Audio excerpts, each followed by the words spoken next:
Okay, sounds good. All right. So, Jordan, you got anything to add before we get started? No, man. Like I said, like my dad said, I think just having a conversation. If you have stories that that spark up in your mind, I think that's awesome stuff to share. You've had a pretty creative path, and a path that most probably wrestlers haven't taken. Started late and shot up quick. Yeah. So anything that's like interesting, and just feel free to share. That's all I got. Yeah, just for reference, I went back today, and I had seen it back then, but I went back today and watched you wrestle Dake. You were beasting him for a while, man. Yeah. I watched the same thing today. I watched it today for a while. Yeah. He matched 6 minutes, not 5 minutes. He had 4 minutes. I wrestled the whole time. Yeah. I didn't know, so I'm watching it and I'm like, this guy's gonna win. Yeah. Like, yeah. I was like, good, man. And you were so much bigger than him too, man. You were just like, oh yeah, just moving him. He's nasty, so he's Kyle Dake. But you were just beasting him for a while. I was loving it. Thank you. Yeah. All right, so I'm gonna go from here and just say we're very honored and excited to have Rich with us here today. Welcome, Rich. Sounds good. All right, so I know that we kind of talked a little bit off the air, and we have a little history together. You wrestled in Middletown, Connecticut, and we coached at Richfield, and Jordan wrestled in Richfield. And I know you have an interesting story about how you got started, and it was kind of late. So can you tell us a little bit about that process with Coach Fong and how you got started going there? Yeah, so Coach Fong was my freshman year football coach. So I was playing football my freshman year. He was like, you should try wrestling. You would really like it. Help you with your football. I was like, no, I was just focused on football. And that's the route I'm going to take, is just football. Kind of blew him off then. He was persistent. He kept pursuing me. Never stopped. Every time I saw him, he would ask me to try wrestling. You really like it. It would help you with your football. Get to the next level. I was like, no, I'm okay. I'll just stick with football for now. Football is my key to success. Right. Kept blowing him off. Then sophomore year, I was varsity, but I wasn't starting. He was like, wrestling would help you a lot for football. It would get you right. You could be wrestling right now, when you don't have to, you sit on the sideline. I was like, if you leave me alone and stop asking me until my junior year, I will come out and try it. It's like, okay. And after that, he never asked again. The whole year he didn't ask. I thought he would ask me, but he never asked me. Then junior year came, and it was end of the football season. He was like, all right, I'll see you at the match tomorrow, right? And I was like, what? Like, remember what you said junior year you come out? I was like, oh, yeah, I'll be there tomorrow. So the match came. I came out. All my teammates were there playing football and wrestling. They were there. And they were wrestling as well. I was like, okay, I could try this. And I tried it. I liked it. Then junior year, I had some success. I took third at states on my first year. And after that, I was like, all right, I really got to take this seriously, and I can do really well if I really try hard and really commit to it. I ended up coming back as a captain my senior year, and I ended up winning states as a senior. Right. So when you were starting to see success at wrestling, was football still like your go-to, or did you start to kind of taper off of football and just focus on wrestling, or you kind of doing both? I was doing both. I was really loving football and really loving wrestling as well. So I was trying to go to college for football. And I was like, okay, I'll wrestle, and so I go to college for football. And after my junior year, I was like applying to colleges, wasn't getting anything back. Reaching out to colleges, I didn't get anything back. And I realized that if I wanted to play football at the next level, I'd have to do a postgraduate year. So I did that at Hyde Prep or Hyde School, and I wrestled for a year there and also played football for a year there as well. And it's just from there, I feel like wrestling kind of clicked for me there. I fell in love with it more and more when I was a postgraduate, and I kind of figured out I'm gonna try and wrestle in college instead of playing football in college. Yeah, and that's even then, that's coming from Connecticut, which especially now we're talking about 12 years ago, 11 years ago, we would definitely we're still not a powerhouse in wrestling, but even then we were lesser so. So make that jump from high school with 2 years of experience, with 3 years of experience to D1 program, and then how'd that go? How was that? Were they recruiting you, or did you have to kind of reach out to schools? How'd that work? So I was reaching out to schools. I reached out to them. I reached out to Sacred Heart, actually. That was my school. I wanted to go to Sacred Heart because it was in Connecticut. It was Division Sure. One. I was like, I can wrestle there. They never called me back. They never emailed me back. I went to campus. They never made time for me. So I was really salty. And I was like, you know what? Let me look at the schedule. I looked at the schedule and see who they wrestled and who they lost to the worst. It was Bloomsburg. So then I emailed Bloomsburg, and like 20 minutes later, I get an email back from Coach Sussman. It was like, hey, what's up? I'm Coach Sussman. He's like, really excited to talk to me. Kind of talk from there. And I went on my visit. After the visit, I was like, I love this place. I love the team, love the culture, love the environment, the training facilities. I was like, all right, I'm going to go here. And then I committed to going there. Gotcha. Yeah. How'd you do against Sacred Heart when you wrestled them? I won easily. Yeah. Yeah. But I think you had said that you didn't wrestle your first year because you kind of wanted to get your grades and get your academics, solid. Yeah. So what was that like? Having 2 years or 3 years of experience and then having to sit an entire year without any competition. How'd you keep mentally and physically sharp during that time? It was hard, actually. I was focused on trying to be a better student rather than student athlete. Trying to prove myself academically because my grades weren't the best. So I prove myself academically that I can handle college as a student first, and then I'd be a student athlete the next year. So I was still like trying to practice on my own. Another guy who also didn't pass the clearinghouse, he couldn't wrestle as well. So we trained together. And we trained together and we wrestled together.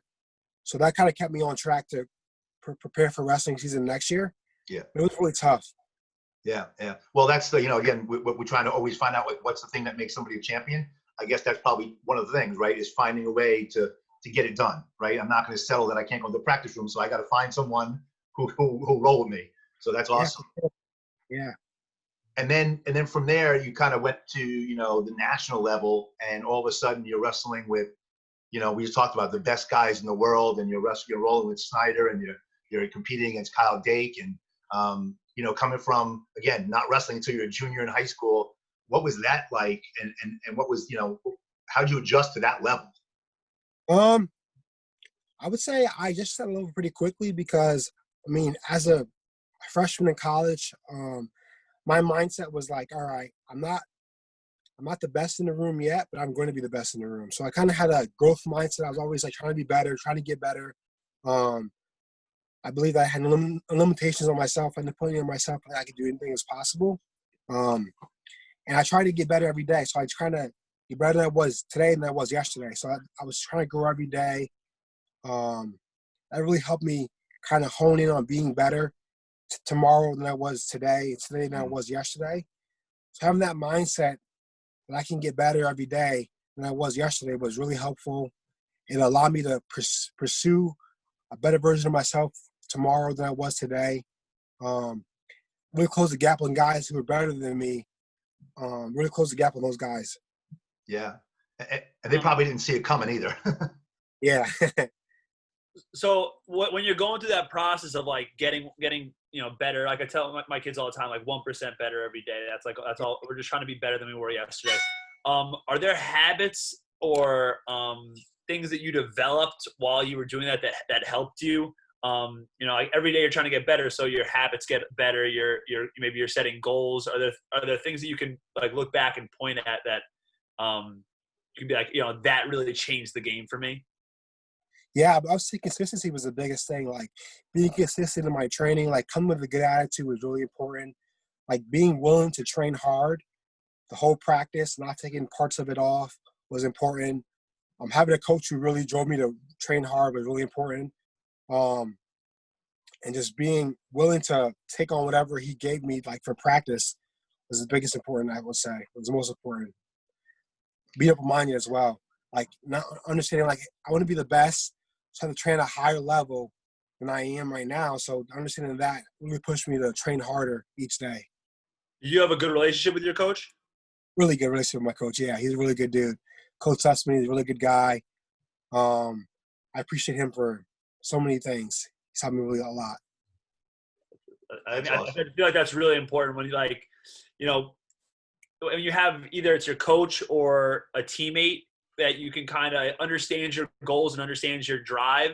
And there are days you're going to wake up and you're going to not kind of feel like you don't really want to do that, or you know, you feel like you can't go through practice 100%.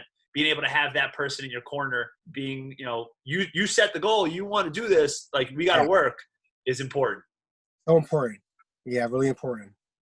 And I love earlier you had said one of my favorite words ever. You said yet, right? You know, I'm not there yet, but I tell my kids all the time, like, all right, I'm not there yet, but I get there tomorrow. You know, I'm not there yet, but we'll get there next week. So I love that.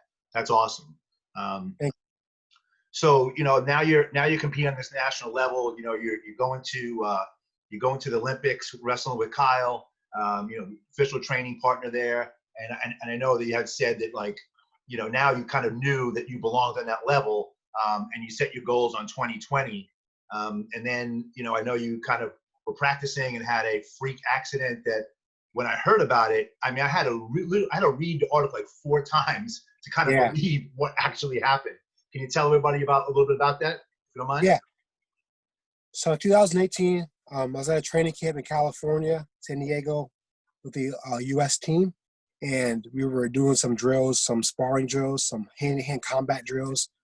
And I was involved in an accident where I got poked in the eye and I broke my orbital bone, and that pierced my brain. So I had brain damage.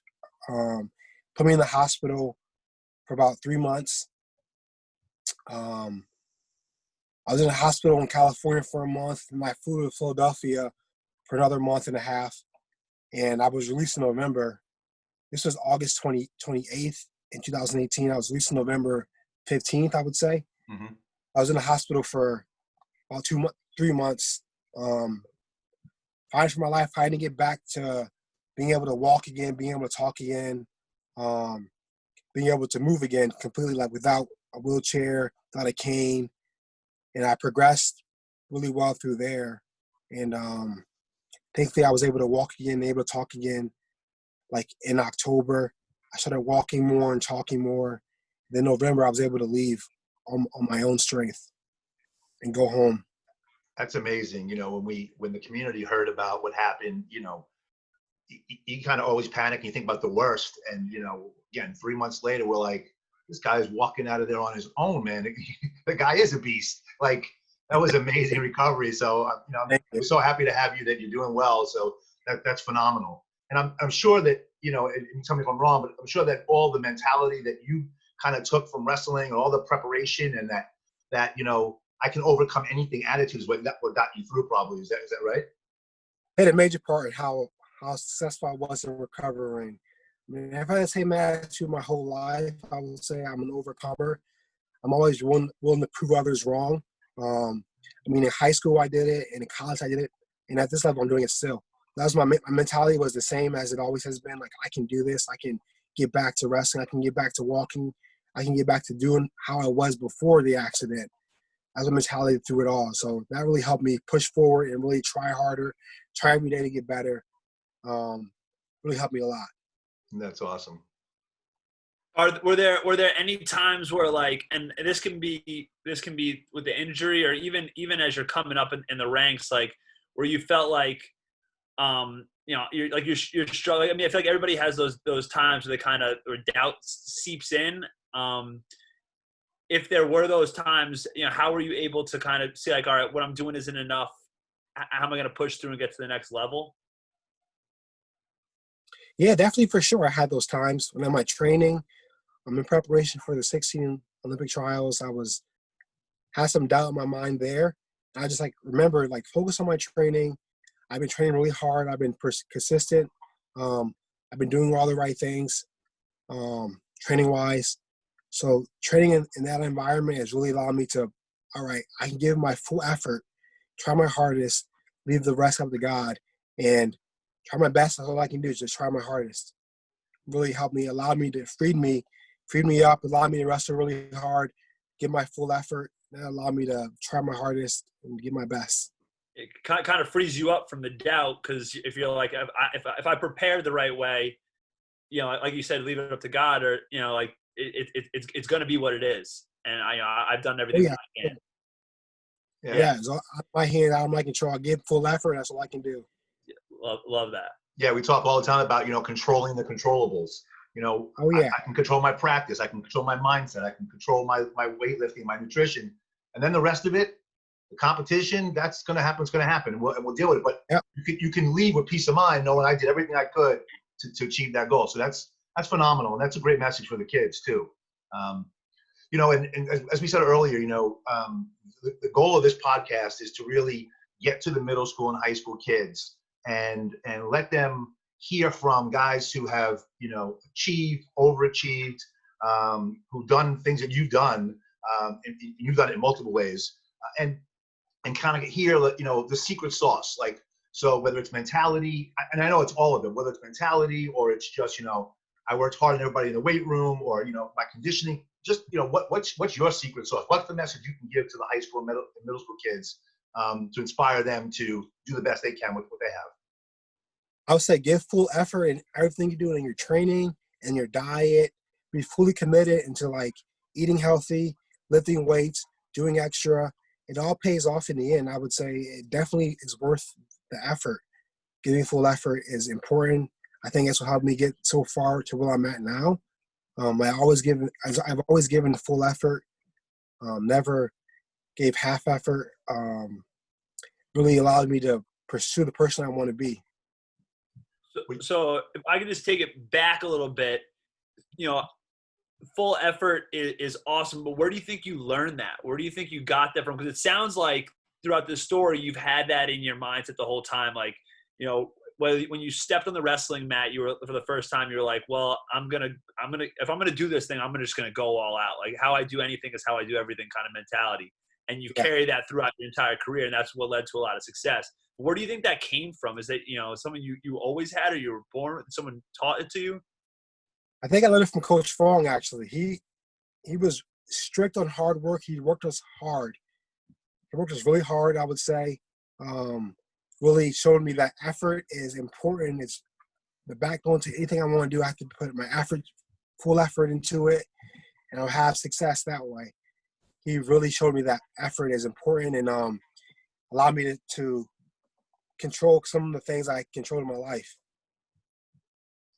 So, Rich, were you a kind of a goal setter and a process guy, where you kind of had a goal, you wrote it down, you kind of looked at it all the time, followed the process, or how did you kind of manage your college and your post-college career when it came to wrestling and just goals? Yeah, I wrote my goals down. I think it's important to write your goals out, to see them, to keep track of them, have a checklist of like, how am I going to get to this goal? That's important. Like, what am I doing today to get to this goal? Get me closer to this goal today. And, I wrote it down. I think that's very important to write your goals down and write like a step-by-step plan how you're going to achieve this goal. Like what smaller goals are you doing to get you closer to this bigger goal? Yeah. I think that's very important. Did you have, like, I always talk to my kids about having some non-negotiables, things that are just, there's no room in my own mind to negotiate, right? I gotta get my 5 workouts a week, or whatever it might be. There's nothing. If I missed it in the morning and I had study late at night, I got to go get that work in at 9 o'clock at night, no matter what. Did you have some of those, like, just they were hard, fast, non-negotiables? Yeah. One of them is I never took a day off. I'd always work out, or I recovery day. Like, we usually recovered on Wednesday, so I would go for a run, or I would go for a light drill. I was always working on getting better, like trying to take ground on myself, or I separate myself from the other guys. I always put in extra work, do extra every day. That's important to me, I think. Just work hard. Everything I did, I worked really hard at. Yeah. Yeah, the cliches are the cliches for a reason, right? Work harder than everybody else in the room. Yeah. Give the extra. There's a reason why everybody says them, because they work. Yeah, it worked. So, what's going on with you next? What challenge? I know you just took an assistant coaching position in American. Are you competing still? What challenges, what things excite you for what's coming up in the future? So I'm still in Philadelphia at Pennsylvania RTC. Um, so I'm still training full time. I plan on training for the 2021 Olympics. That's a goal. Nice. Hopefully I can compete by then. Still working on some rehab stuff, trying to get better still. It's a process with that too. That's another process in hand. Yeah. Trying to get back to the mat full time. That's the goal. So I'm going to compete again in 2021 Olympic trials, hopefully, and hopefully coach after that. So in a way, COVID has kind of given you a little bit of a boost, right? I mean, you're one of the few people that, Yeah. You have that little gap now where, the 2020 Olympics is not going to happen. You get a kind of little reprieve and get a chance to get your body and your mind and your everything that's injuries into shape again and compete and be on that stage. That's phenomenal. Yeah, it is actually a really good thing. Actually, that's a positive out of it. I would say is Right. 21 Olympics is a positive thing for me with my training and my rehab and my coming back to the mat. So yeah, I'm thankful for that. Yeah. So I know you mentioned in your email when we were talking that you have 3 kids and your wife, and I'm sure they're probably your biggest supporters. Yeah, they are. How old are they? My daughter is Maya. She's 7. She turns 8 next month, actually. My middle child, he's Bo. He's 4. He turns 5 in October. Our youngest is 2. He turned 2 in March. That's awesome. That's awesome. I'm sure they love watching you, get better and get back to the mat and beat some people up for them. Yeah, But they love it. they love it, yeah. So just thinking because we are kind of going towards middle school and high school athletes, and with you having kids of your own, how do you kind of plan on putting your mindset, whether it's wrestling or another sport or maybe a completely different field? How are you going to try to instill your eliteness or your elite mindset into your own children and maybe the people you coach as well? Also, the biggest thing is if you start something, you don't quit it. You see it all the way through, and then you can reassess if you want to do it, to continue with it or stop. So if you're going to start a sport, you're going to see it all the way through the whole year, give full effort, try your best. If you don't want to do it again, you'll have to do it again, but you're not going to quit in the middle. And just give full effort. Like I said, that's the big thing is I'm all about full effort, buying into what you're doing and trying your hardest. I think that's very important for me to pass on to my kids. Give full effort. Are they competing yet? Anything? I mean, or not even competing, but are they interested in any sports yet, or do they have other things like music or whatever? My daughter likes lacrosse, so we're gonna try lacrosse. We're gonna try this year, but canceled season now. My son Bo, I don't know what he's gonna do, but He's 4. my daughter, yeah, he's 4. So Yeah. my oldest daughter, yeah, we're gonna try lacrosse with her. She tried soccer in the past. She likes soccer too. We're gonna try lacrosse now. So Jordan was played lacrosse in college, and he coaches for New Rochelle High School. He's the head coach of New Rochelle High School. So lacrosse is also a passion of ours too. So Nice. yeah. Lacrosse and wrestling pretty much growing up. It's like two very different sports. Yeah. I had love for both of them, and I would say lacrosse. I used the kind of my wrestling mindset because I think you're just different as a wrestler. In order to cut weight and one-on-one battle and physical, and I kind of try to use that to my other sports until lacrosse. But lacrosse is definitely a passion of mine. If she needs any tips, let me know. I'd reach out to you for sure for that. She's gonna need some tips for sure. For sure. So we can help her out. So it's funny, we talk about wrestling and lacrosse, and I've told this story to my kids before, but when they were little, probably, maybe 15 years ago, one of my friends said to me, he goes, "Why are you into the dark sports like wrestling and lacrosse? Like no one's heard of those sports." I'm like, "Because they're great sports. That's why." But he just didn't get it. He was into basketball and baseball and football, all the traditional sports, which I love too. Yeah. Yeah. So are you going to be coaching at American this year? So I was actually at American before I signed the Pennsylvania RTC. That was in 2015. Okay. And I was there before I came to the RTC to be a full-time athlete. Yeah. So now I'm just training full-time, trying to get better every day. Yep. Good deal, man. Good deal. Anything else that you have that's exciting that, you know, you want to, you know, talk to the audience about that we could, you know, our audience might get behind, or, you know, whether it's a, you know, just your wrestling or anything else you want to talk to us about? That's it.